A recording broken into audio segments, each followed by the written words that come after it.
Assalamualaikum warahmatullahi wabarakatuh. Perkenalkan, nama saya Feby Febriani dari Prodi Pendidikan Bahasa Inggris dengan NIM 210180015 akan menjelaskan materi mengenai Al-Quran. Terlebih baiknya kita mulai dengan pengertian Al-Quran. Al-Quran menurut bahasa berarti bacaan atau yang dibaca. Sedangkan menurut istilah, Al-Quran adalah wahyu Allah Subhanahu wa Ta'ala yang diberikan kepada Nabi Muhammad SAW melalui malaikat Jibril sebagai petunjuk bagi umat manusia.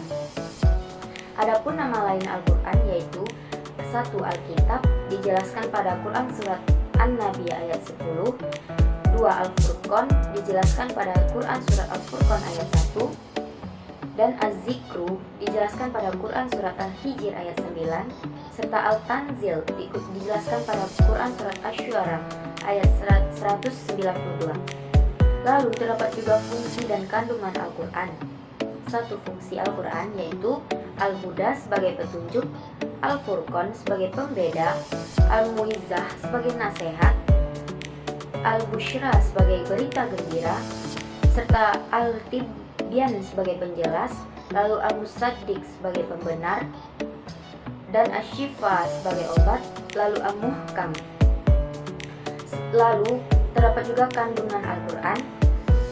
Kandungan Al-Quran yaitu 1. Hukum, di dalamnya terdapat akidah, syariat, dan akhlak.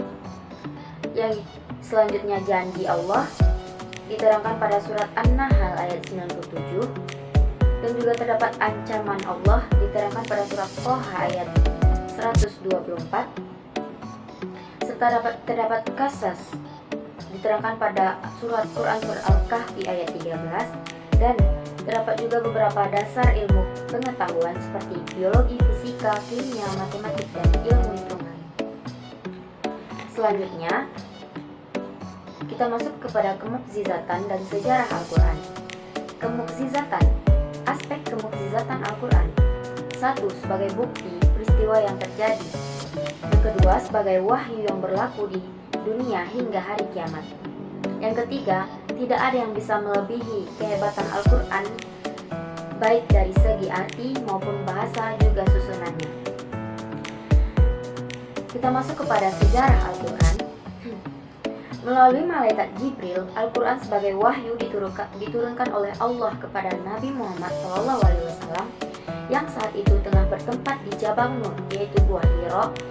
Saat itu Rasulullah berusia 40 tahun, 6 bulan, 8 hari menurut tahun Komariah. Awal turunnya Al-Quran diawali dengan 5 ayat pertama dari surat At-Talaq. Yang terakhir kita masuk kepada kewajiban dan adab muslim terhadap Al-Quran. Kewajiban muslim terhadap Al-Quran yaitu membaca, mentadaburinya, mengajarkannya, dan mengamalkannya. Serta adab yang harus dilakukan muslim terhadap Al-Quran yaitu tartil, khusyuk, mengindahkan bacaannya, serta merendahkan suara saat membaca Al-Quran. Sekian materi dari saya. Maaf apabila ada kesalahan. Wassalamualaikum warahmatullahi wabarakatuh.